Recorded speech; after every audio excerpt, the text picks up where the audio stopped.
Bismillahirrahmanirrahim. Assalamualaikum warahmatullahi wabarakatuh.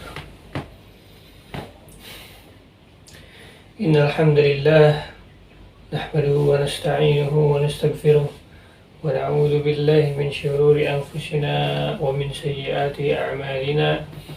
May yahdihillahu fala mudilla lahu wa may yudlil fala hadiya lahu.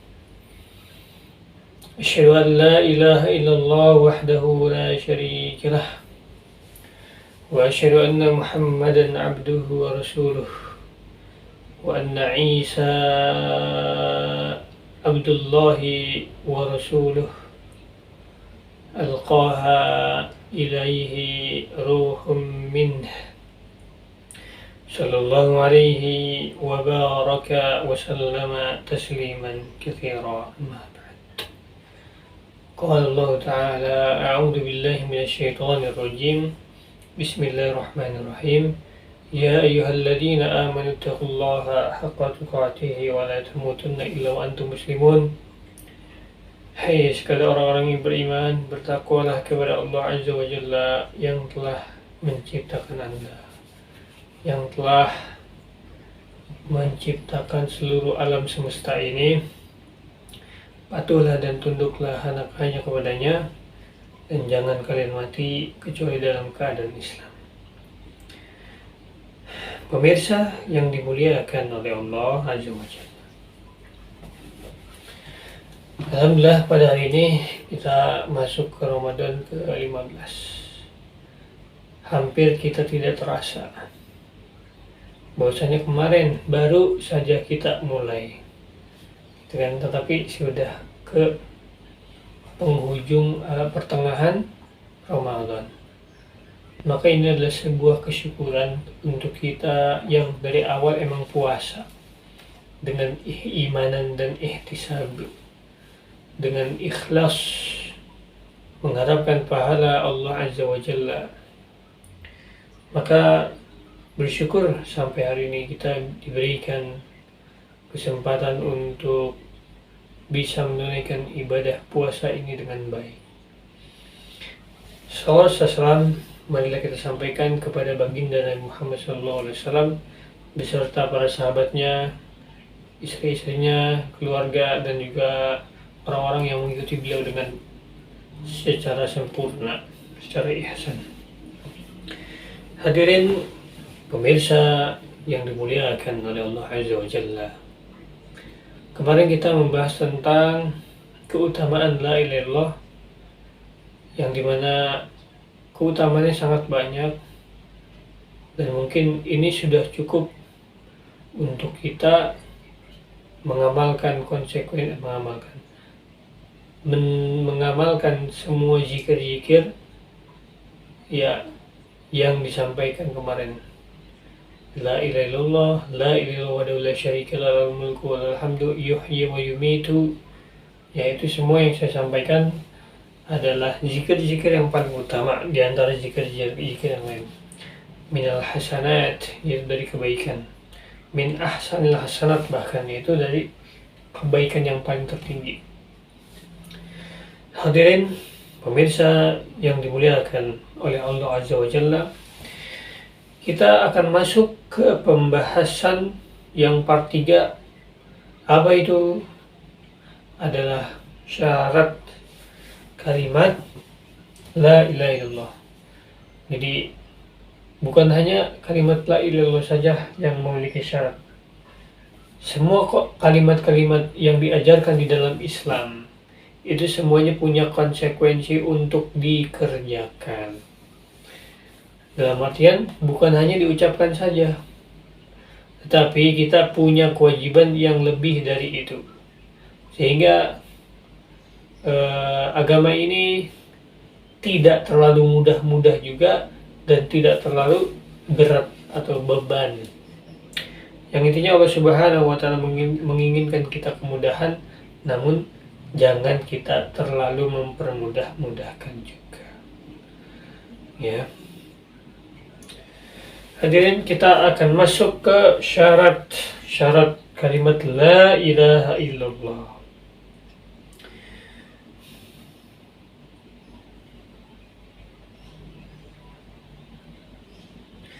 Al-Hasan Al-Basri rahimahullah, beliau pernah mendengar bahwasanya di masyarakat banyak sekali orang di sekitar rumahnya itu yang mengucapkan kalimat La ilaha illallah.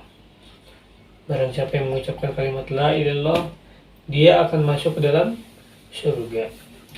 Maka kata Al-Hasan Al-Basri, benar, akan masuk surga, tetapi dengan mengamalkan kewajiban, mengamalkan konsekuensi yang ada di dalamnya.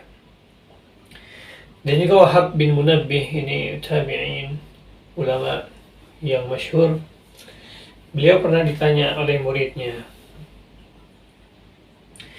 "Wahai Syekh, bukankah kunci surga itu adalah kalimat La ilaha illallah?" Maka jawaban Syekh Wahab bin Munabbih, "Iya, benar. Tetapi ingatlah, kunci surga itu memiliki gerigi. Ya, setiap kunci itu memiliki gerigi yang dimana gerigi tersebut harus sama dengan pintu yang ingin kita buka." Wahab bin Nabi tadi nanya seperti itu. Lalu beliau melanjutkan, apabila kunci tersebut memiliki gerigi yang sesuai dengan pintu surga, maka dia bisa masuk ke dalam surganya Allah Azza wa Jalla. Ya, jadi ini kalimat lain lu bukan sembarangan kalimat. Adapun kunci yang tadi itu, yang gerigi-gerigi itu, yang lakukan itu adalah konsekuensinya, syaratnya. Maka kita harus mempelajari syarat-syaratnya. Jangan menjadi orang yang kebingungan sehingga hanya mengamalkan ilmu itu cuma ikut-ikutan. Jangan seperti itu. Itu namanya taklid. Taklid ya, mengikuti tanpa dalil. Pemirsa yang dimuliakan oleh Allah Azza wa Jalla, kita akan masuk ke pembahasan syaratnya. Syarat La ilaha illallah yang pertama adalah mengilmui makna La ilaha illallah. Allah Subhanahu wa taala berfirman, "Fa'lam annahu la ilaha illallah." Kata Allah, maka ketahuilah bahwa sesungguhnya tidak ada sembahan yang berhak disembah kecuali Allah. Ya, ini di surat Muhammad ayat 19. Begitu juga Allah Subhanahu wa taala berfirman di dalam suratnya Az-Zukhruf ayat 86, "Illa man syahida bil haqqi wa hum ya'lamun." Akan tapi orang yang dapat memberi syafaat ialah orang yang mengakui dengan benar. Nah, mengakui dengan benar apa? Kalimat La ilaha illallah, dan mereka meyakininya. Ya kan, dia udah mengakui bahwasanya itu Allah nggak ada ya sekutu baginya, Allah itu satu-satunya Tuhan yang Maha Esa, ya, dan mengamalkan apa yang Allah Subhanahu wa taala perintahkan. Lalu Allah Subhanahu wa taala dalam ayat yang lain juga mengatakan, "Qul hal yastawi alladziina ya'lamuuna wal ladziina laa ya'lamuun, innama yatadzakkaru ulul albab." Katakanlah, apakah sama orang yang memiliki ilmu atau mengetahui sesuatu dengan orang yang tidak mengetahui sesuatu? Maka tentunya sangat berbeda. Innama yatadzakkaru ulul albab. Sesungguhnya orang-orang yang demikianlah, atau orang-orang yang berakal lah, yang dapat menerima pelajaran. Jadi itu sangat berbeda antara langit dan bumi, orang yang memiliki ilmu dan orang yang tidak memiliki ilmu. Kita kasih contoh yang rasional, yang lebih mudahnya. Tentu saja kita mengetahui orang yang menyetir mobil dengan ilmu, ya karena emang di pengalamannya sangat banyak, ya sehingga dia sudah keluar kota, sudah menyetir ya banyak mobil dan bisa menggunakan semua mobil, entah itu kopling, entah itu manual, matic, dan lain sebagainya, sangat beda dengan orang yang baru belajar. Jangankan mau bawa, mau menggas, mau menginjak pedal gas saja itu bingung kalau orang yang tidak tahu. Maka sangat berbeda antara langit dan bumi, orang yang memiliki ilmu dan orang yang tidak memiliki ilmu. Maka syarat yang pertama adalah ya memahami makna yang dalam tentang la ilaha illallah, atau mengenal Allah Azza wa Jalla, tentang keesaannya, tentang sifat-sifatnya, dan tentang perdalam tauhid. Syarat yang kedua adalah al-yaqin, meyakini kalimat la ilaha illallah. Karena ketika kita mengilmui sesuatu akan datang keyakinan. Allah Subhanahu wa taala berfirman di dalam surat Al-Hujurat ayat 15, innamal mu'minuna alladzina amanu billahi wa rasulihi thumma lam yartabu wa jahadu bi amwalihim wa anfusihim fi sabilillah ulaika humus shadiqun.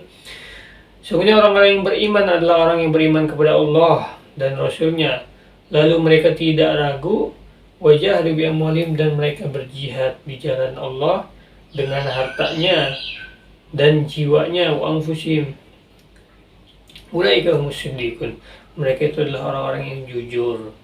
Maka apabila seorang sudah meyakini kalimat la ilaha illallah ya tanpa ada keraguan, maka itu mereka disebut orang yang jujur, orang beriman yang benar. Berarti imannya atau Islamnya diterima oleh Allah Azza wa Jalla. Sedangkan orang munafik, mereka ragu. Mendengar Al-Quran saja, firman-firman Allah, mereka bantah. Bahkan mereka ragu ini benar atau tidak. Mendengar hadis-hadis yang disampaikan oleh Nabi Muhammad SAW, ragu juga. Dan intinya semuanya ada keraguan. Dan selayaknya dan wajib bagi seorang mukmin itu tidak ada keraguan sama sekali dalam hatinya tentang perihal keimanan kepada Allah dan Rasul-Nya, serta keimanan-keimanan yang Allah anjurkan, yang wajibkan.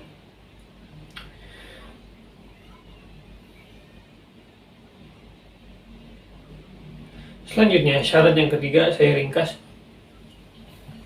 Yang ketiga adalah menerima kalimat la ilaha illallah, al-qabul. Ini menerima kalimat la ilaha illallah. Allah Subhanahu wa ta'ala berfirman, ini contoh kaum yang Allah hancurkan. Karena datang peringatan, datang Nabi kepada mereka, jangan kalian sembah selain Allah, kalian ini kenapa nyembah patung, kalian kenapa begini, begitu. Ya, tetapi mereka pada ingkar kepada nabi-nabi yang diutus. Dari Nabi Nuh, pertama kan Rasul pertama itu Nabi Nuh alaihissalam, ya kan, dan selanjut nabi-nabi itu semuanya mereka mendakwahkan tentang tauhid, dan tidak ada satupun nabi yang tidak ditentang ya oleh kaumnya. Semuanya mereka pada membangkang kepada nabi-nabi mereka, sehingga Allah Subhanahu wa ta'ala menurunkan azab-azab yang pedih. Allah Subhanahu wa ta'ala berfirman, wa kadzalika ma arsalna min qablika fi qaryatin min nadhirin illa qala mutrafa inna wajadna aba'ana ala ummah wa inna ala atharihim muqtadun. Dan demikianlah, kata Allah Subhanahu wa ta'ala, kamu tidak mengutus sebelum kamu seorang pemberi peringatan pun dalam suatu negeri, melainkan orang-orang yang hidup mewah di negeri itu berkata, sesungguhnya kami mendapati bapak-bapak kami menganut suatu agama, dan sesungguhnya kami adalah pengikut jejak-jejak mereka. Ini adalah sebuah kesesatan. Kenapa? Karena mereka beragama dengan konsep nenek moyang. Jadi kalau misalkan nenek moyangnya sesat, ya ke bawahnya sesat. Jadi mereka punya adat istiadat yang buruk. Dan sampai sekarang pun masih ada orang yang menggunakan agama itu dengan adat istiadat. Sehingga semua dalil-dalil Al-Quran wal Hadis semuanya mereka bantah, berani. Kenapa? Karena bagi mereka nenek moyang adalah segala-galanya. Sehingga ya rujukan mereka ya nenek moyang. Qala walau ji'tukum bi ahda mimma wajadtum 'alaihi aba'akum qalu inna bima ursiltum bi kafirun. Lalu kata mereka, lanjutan ayatnya, lanjutan dari jawaban dari Rasul tersebut. Tadi kan orang kaya menjawabnya buruk ya, karena kami ngikutin nenek moyang kami. Lalu Rasul tersebut berkata, ini kisah juga, apakah kamu akan mengikutinya juga, sekalipun aku membawa untukmu agama yang telah nyata atau yang lebih nyata, memberi petunjuk daripada apa yang kamu dapati bapak-bapakmu menganutinya. Nah itu sudah jelaskan bahwasanya Rasul-Rasul itu membawakan agama yang benar lah, mereka malah ingin sesat. Lalu mereka menjawab, qalu inna bima ursiltum bi kafirun, maka sungguh kami mengingkari apa yang kamu sampaikan, agama yang kamu bawa. Fantaqamna minhum fanzur kaifa kana akibatul mukadzibin, maka rasakanlah nih hukuman dari Allah Azza wa Jalla ya, dan lihatlah bagaimana akibat orang-orang yang mendustai para rasul. Wa na'udzubillahi min dzalik. Ya alhamdulillah, kalau ketika kita menentang Rasulullah di zaman sekarang ya, mereka yang masih syirik, yang masih nyembah kuburan, yang masih nyembah orang-orang soleh tapi berlebihan gitu kan, menyembah orang soleh ada gitu ya, tetapi Allah Subhanahu wa Ta'ala masih sayang kepada kita semua, sehingga masih ada peringatan dari ulama. Paling kalau misalkan terjadi bencana, ya bencana di kota itu doang, tidak sampai ya satu umat dihancurkan oleh Allah Subhanahu wa Ta'ala. Maka ini adalah sebuah kesyukuran, sehingga kita memperbanyak menerima sinyal-sinyal yang Allah berikan kepada kita. Apalagi sekarang hidayah itu sangat luas jangkauannya. Dari YouTube ada, dari Facebook ada, dari Instagram ada, intinya semua sinyal-sinyal hidayah Allah Subhanahu wa Ta'ala itu sangat banyak. Tinggal kitanya aja yang mau mengambil atau tidak. Nah tadi tentang al-qabul, menerima kalimat la ilaha illallah ya. Jadi kalimat la ilaha illallah ini kan disampaikan oleh Nabi Muhammad SAW. Kita tinggal menerima saja, kita ambil, kita pegang teguh kalimat ini. Itu syaratnya. Syarat yang kedua tadi ya. Tadi syarat yang ketiga. Sekarang syarat yang keempat. Al-inqiyad, yaitu patuh kepada syariat Allah Azza wa Jalla. Ya. Oleh karena itu Allah Subhanahu wa Ta'ala berfirman, "Wa may yuslim wajhahu ila Allah wa huwa muhsinun faqad istamsaka bil urwatil wuthqa." Dan barang siapa yang menyerahkan dirinya kepada Allah Azza wa Jalla sedangkan dia orang yang berbuat kebaikan, maka sungguhnya ia telah berpegang kepada buhul tali yang kokoh. Luqman ayat 22. Nah ini ciri ya, ciri orang yang tauhidnya benar atau dia ingin mengamalkan kalimat la ilaha illallah, ya dia akan beramal soleh karena dia ingin dapat perhatian dari Allah Azza wa Jalla langsung. Karena Allah Subhanahu wa Ta'ala alimun bidzati sudur, Allah itu mengetahui apa yang ada di hati manusia, sehingga ketika seorang mengamalkan suatu amalan lalu riya, Allah tahu, Allah itu maha mengetahui apa yang ada dalam hati kita. Dan Allah Subhanahu wa Ta'ala mengetahui juga keburukan hati kita apabila kita meniatkan hal-hal yang buruk. Selanjutnya Allah juga berfirman, "Wa man kafara fala yahzunka kufru, ilaina marji'uhum fanabbi'uhum bima 'amilu, innallaha 'alimun bidzati sudur, numatti'uhum qalilan thumma naضطرهم ila 'adzabin ghalidh." Artinya, dan barang siapa yang kafir tidak patuh, maka kekafiran itu janganlah menyedihkanmu. Ini maksudnya kayak ancaman gitu ya. Hanya kepada kamilah mereka kembali, lalu kami beritakan kepada mereka apa yang telah mereka kerjakan, dihisap semuanya.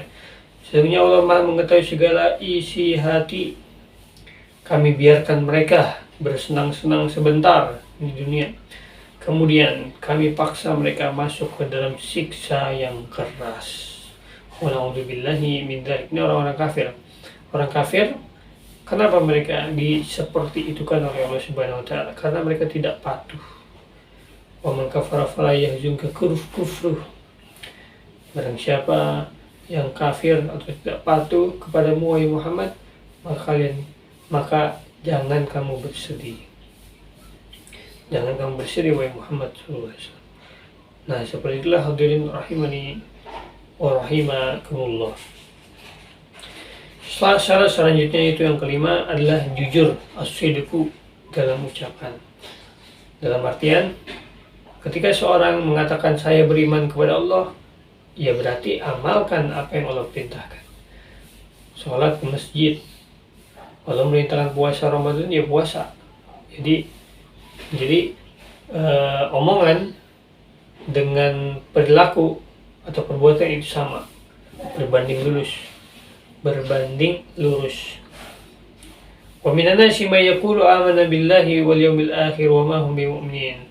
Nah, di antara manusia ada yang berkata kami beriman, tetapi mereka tidak beriman sejatinya. Ini orang-orang munafik.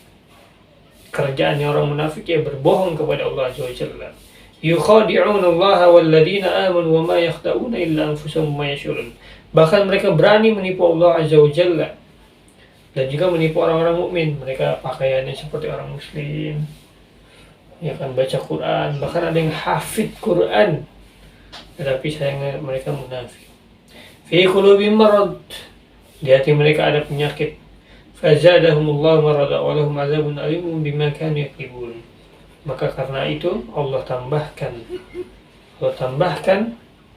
penyakitnya di dalam hati sehingga mereka susah mendapatkan hidayah Allah Azza wa Jalla. Begitu juga firman Allah Azza wa Jalla, "Idza ja'akal munafiquna qalu nashhadu innaka la rasulullah wallahu ya'lam innaka la rasulullah wallahu yashhadu innal munafiqina lakadzibun." Kata Allah Subhanahu wa taala, apabila orang-orang munafik datang kepadamu, ini di zaman Rasulullah SAW, mereka berkata, kami mengakui bahwa sungguhnya kamu benar-benar Rasulullah. Ya kan, datang ke Rasulullah ngomong, wahai Rasulullah, engkau benar-benar Rasul. Dan Allah mengetahui bahwa sungguhnya kamu benar-benar Rasul. Allah udah tahu Rasulullah memang Rasul.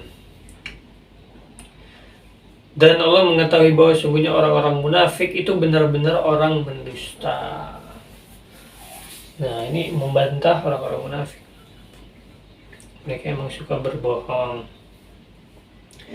Selanjutnya hadirin, tadi yang ke-5 tentang jujur. Karena sejatinya orang-orang munafik itu orang berbohong. Syarat yang ke-6 al-ikhlas, yaitu ikhlas dalam beramal. Allah Subhanahu wa ta'ala berfirman, ala lillahi dinul khalis. Ingatlah, kata Allah, hanya kepunyaan Allah lah ketaatan, ya, ibadah, sholat, puasa dan lain sebagainya yang ikhlas. Ikhlas di sini bersih dari kesyirikan. Ikhlas itu terbebas atau bersih dari kesyirikan. Ketika kita membaca Al-Fatihah setiap sholat 5 waktu sholat, iyyaka na'budu wa iyyaka nasta'in, dan hanya kepada Engkau menyembah, kami menyembah, dan hanya kepada Engkau kami iyyaka na'budu wa iyyaka nasta'in, dan hanya kepada Engkau kami minta pertolongan. Tetapi setelah sholat dia minta kekufuran, dia minta atau berbuat syirik kepada Allah Azza wa Jalla. Ini berarti bukan ikhlas. Berarti dia tidak mengamalkan kalimat la ilaha illallah. Ya. Selanjutnya, wa ma umiru illa liya'budullaha mukhlishin lahuddin. Dan padahal mereka tidak disuruh kecuali supaya menyembah Allah dengan ikhlas, memurnikan ketaatan kepadanya dalam menjalankan agama yang lurus. Surat Al-Bayyinah ayat 5. Dan ini juga kita diperintahkan untuk ikhlas. Ikhlas kepada Allah Azza wa Jalla. Selanjutnya, Dalil yang dibawakan oleh Abu Hurairah radhiyallahu anhu bahwasanya Rasulullah sallallahu alaihi wasallam bersabda, "As'adun nasi bi syafaati yaumil qiyamah man qala la ilaha illallah khalisan min qalbi aw nafsi." Orang yang berbahagia karena mendapat syafaatku pada hari kiamat adalah mereka orang-orang yang mengucapkan kalimat la ilaha illallah tetapi jujur di dalam hatinya, ikhlas dari hati yang terdalam dan dari jiwa yang terdalam. Itu baru bisa mendapatkan syafaat Rasulullah SAW atau disebut mengamalkan kalimat la ilaha illallah. Yang ketujuh, al-mahabbah, kita cinta dengan kalimat la ilaha illallah. Allah Subhanahu berfirman, "Wa minan nasi may yattakhidhu min dunillahi andada yuhibbunahum ka hubbillah, walladzina amanu asyaddu hubban lillah." Dan di antara manusia ada orang yang menyembah tandingan-tandingan selain Allah. Mereka menyembah patung, menyembah orang-orang soleh, menyembah kuburan. Mereka mencintai sebagaimana mereka mencintai Allah. Mereka sangat parah, ya kan, berlebihan terhadap selain Allah Subhanahu wa ta'ala, cinta berlebihan terhadap selain Allah Subhanahu wa ta'ala. Adapun orang-orang yang beriman, mereka sangat cinta kepada Allah Azza wa Jalla. Ini orang beriman ciri-cirinya cintanya kepada Allah di atas segala-galanya. Itu 7 syarat kalimat la ilaha illallah. Orang yang mengamalkan apa yang tadi saya sebutkan, yang pertama al-ilmu, mengilmui, tahu gitu loh kalimat la ilaha illallah. Yang kedua al-yaqin, yakin kepada kalimat la ilaha illallah. Yang ketiga menerima kalimat la ilaha illallah. Yang keempat patuh dengan kalimat la ilaha illallah. Yang kelima jujur dengan kalimat la ilaha illallah. Yang keenam ikhlas dengan kalimat la ilaha illallah. Yang ketujuh cinta dengan kalimat la ilaha illallah. Itulah hadirin rahimani rahimakumullah. Semoga Allah Subhanahu wa ta'ala menambahkan kita ilmu yang bermanfaat dan bisa diamalkan kemudian hari. Dan tidak ada ruginya ketika kita menuntut ilmu agama. Karena banyak sekali orang yang awam. Awamnya kenapa kok bisa awam tentang ilmu agama? Ya karena dia malas. Entah itu malas, entah itu ada kesombongan di dalam hatinya. Sehingga ingin belajar ragu, ingin belajar malas.